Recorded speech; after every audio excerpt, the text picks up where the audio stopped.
Haverim, bonjour Zad Hashem, le Chok Breslev, les trésors de Rabbi Nachman, le 6 Iyar, pour la Slachat de Ariel Ben Sarah, de tous les Am Israël, Bezrat Hashem, et la Harzara, de tous les Chatoufim.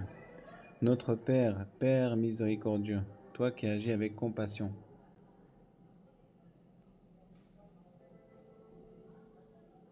prends-nous, je t'en prie, en pitié. Place dans notre cœur l'intelligence, afin de comprendre, de faire preuve de bon sens, d'écouter, d'apprendre, d'enseigner, d'observer, de réaliser et de mettre en pratique toutes les paroles de l'étude de la Torah avec amour, de ta Torah avec amour. Fais preuve de bienveillance envers nous en faveur de ton nom. Aide-nous et sauve-nous en nous assurant toutes sortes de délivrances de manière à ce que nous parvenions à nous renforcer dans l'étude de ta sainte Torah. Et nous introduirons tout notre esprit, notre pensée et toutes nos idées à l'intérieur de ta sainte Torah en permanence, jour et nuit, de manière à ce que la Torah nous éclaire par la lumière de son visage plaisant et sacré.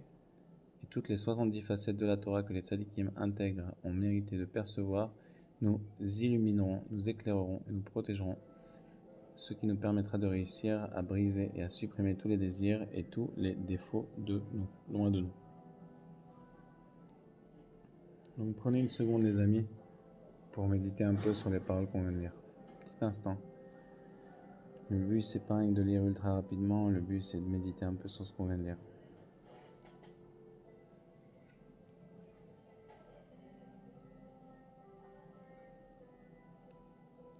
Dans ta grande miséricorde et ton immense compassion que tu éprouves envers ton peuple d'Israël à chaque génération, épargne, prends pitié et sois bienveillant envers nous à présent et dans ce temps de détresse. Fais-le pour toi et pour nos pères, pour tous les saints tzadikim redoutables qui vécurent dans chaque génération jusqu'à présent. Brise et supprime par un effet de ton abondante compassion et de tes grandes bontés rapidement loin de nous tous les décrets sévères, ceux qui ont déjà été promulgués sur nous, et ceux que les ennemis veulent décréter, à Dieu ne plaise. Déracine, brise et supprime-les dans toute ton abondante bienveillance et tes grandes bontés, et qu'il ne reste aucune trace. Toi qui es rempli de compassion, gardien d'Israël, préserve le reste d'Israël et qu'Israël ne disparaisse pas, lui qui déclare « Écoute Israël ».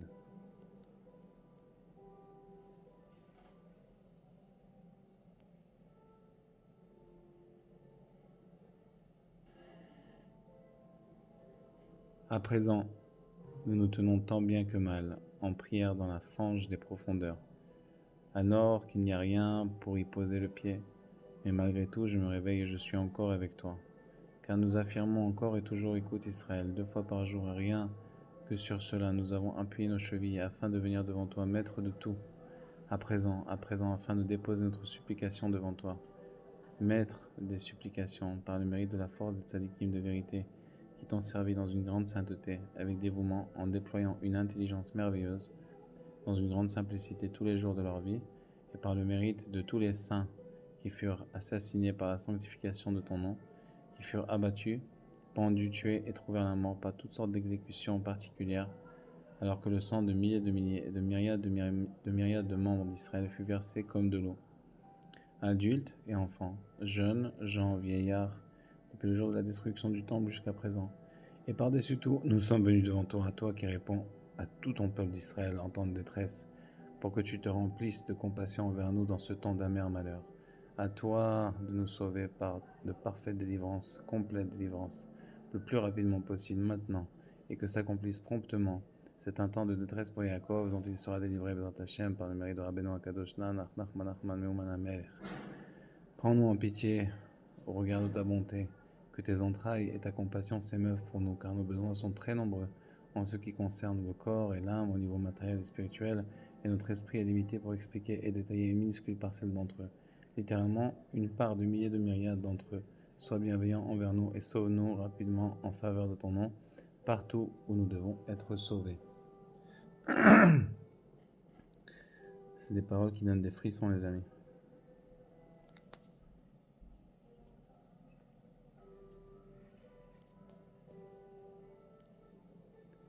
Protège-nous et écarte de nous l'ennemi, la peste, le glaive, la famine et la tristesse. Retire les accusateurs de devant nous et de derrière nous. Abrite-nous à l'ombre de tes ailes, car nous n'avons pas sur qui nous appuyer hormis toi, ô notre Père céleste. Nous ignorons ce que nous devons faire, car nos yeux sont tournés vers toi.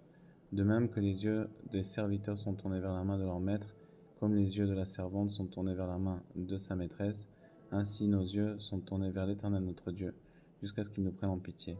Fais-nous grâce, ô Éternel. L'Éternel notre Dieu, jusqu'à ce qu'il nous prenne en pitié. Fais-nous grâce, ô Éternel, sois bienveillant envers nous, car nous avons été trop longtemps rassasiés de mépris. Épargne-nous sur la terre de notre captivité, et ne déverse pas ta colère contre nous, car nous sommes ton peuple, les enfants de ton alliance. Que les paroles de ma bouche et la méditation de mon cœur soient agréées devant toi, Éternel, mon rocher et mon sauveur. Amen.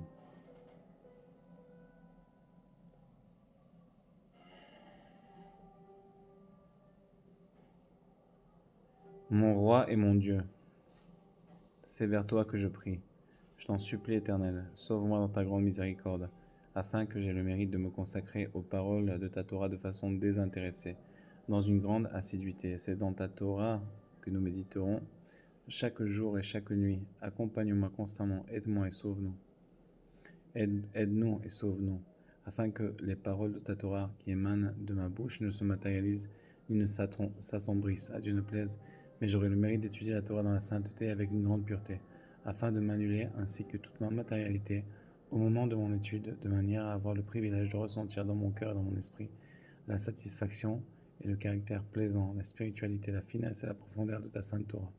Car toi seul, tu connais l'immense douceur plaisante, agréable, et la nature spirituelle des paroles de ta sainte Torah pure et parfaite, comme il est dit, plus désirable que l'or, beaucoup plus fin encore. Plus désirable que l'or, que beaucoup d'or fin, plus douce que le miel et que le suc des rayons. Il est dit, des paroles plaisantes sont semblables à un rayon de miel, douce pour l'âme et un gage de santé pour les membres. Et il est énoncé, ces voies sont des voies d'agrément et tous ces chemins sont des chemins de paix. En outre, je perçois de loin et je crois dans le caractère profond, plaisant et agréable que possède ta sainte Torah. Cependant, en raison de nos nombreuses fautes, à cause de l'accroissement de notre matérialité et de notre densité, à travers nos mauvaises actions et nos pensées confuses, même la Torah qui se présente au sein de notre bouche non seulement ne nous éclaire pas comme il se doit, mais la Torah elle-même se matérialise aussi et s'assombrit à partir de notre bouche. Ce qui entraîne que nous n'avons pas encore mérité de briser le mauvais penchant et ses désirs grâce à l'étude de ta sainte Torah. Je n'ai pas le privilège de ressentir la douceur, l'agrément et la grandeur du Créateur, béni soit-il, ainsi que la grandeur des vrais tzadikim.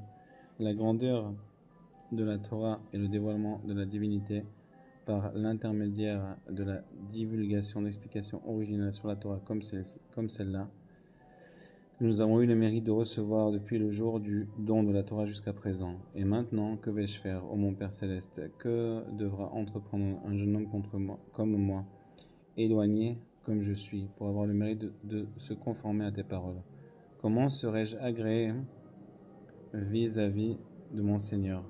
Comment me purifierais-je et comment me sanctifierais-je? Comment donc aurais-je le privilège de revenir de mes mauvaises voies et de mes pensées répugnantes, alors même que les paroles de la Sainte Torah, qui constituent notre vie, l'élixir de vie, notre guérison et la prolongation de nos jours, tous nos espoirs reposent sur elles, ne brillent pas non plus pour moi? Mais en outre, elles se sont ternies et se sont matérialisées à partir de ma bouche, à Dieu ne plaise. Et maintenant, que vais-je faire? Que vais-je accomplir?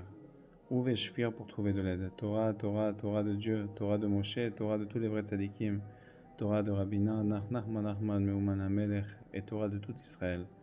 La Torah de Dieu est parfaite, elle réconforte l'âme. Épargne ton honneur et éclaire-nous de ta grande lumière au sein de la profonde obscurité de cet exil long et amer, un exil au sein des peuples idolâtres, un exil au sein des désirs malsains et amers. Lève-toi en venant à notre secours en ce temps de grand malheur. Au niveau collectif et en particulier, renforce-moi par l'éclat de ta puissante lumière en prenant l'avantage sur toutes sortes d'obscurités et de ténèbres, sur toutes sortes de matérialités et d'assombrissements innombrables que j'ai amenés sur moi en raison de mes nombreuses fautes, de sorte que je parviendrai également moi aussi à contempler la grande lumière de la Torah. La Torah brillera et m'illuminera vis-à-vis de toutes sortes d'obscurité et de matérialité là où je suis tombé. Elle m'en retirera rapidement et je parviendrai à m'extraire de l'obscurité pour la clarté, des ténèbres pour une grande lumière, et que s'accomplisse sur moi. Ta parole est un flambeau pour mes pas, une lumière sur mon chemin. Il est dit, le début littéralement entré de tes paroles illumine, il confère la compréhension au niais. Et il est énoncé, car la mitzvah est un flambeau, la Torah est une lumière, et les réprimandes moralisatrices constituent le chemin de la vie. Baruch Adonai l'olam, Amen, Ve Amen.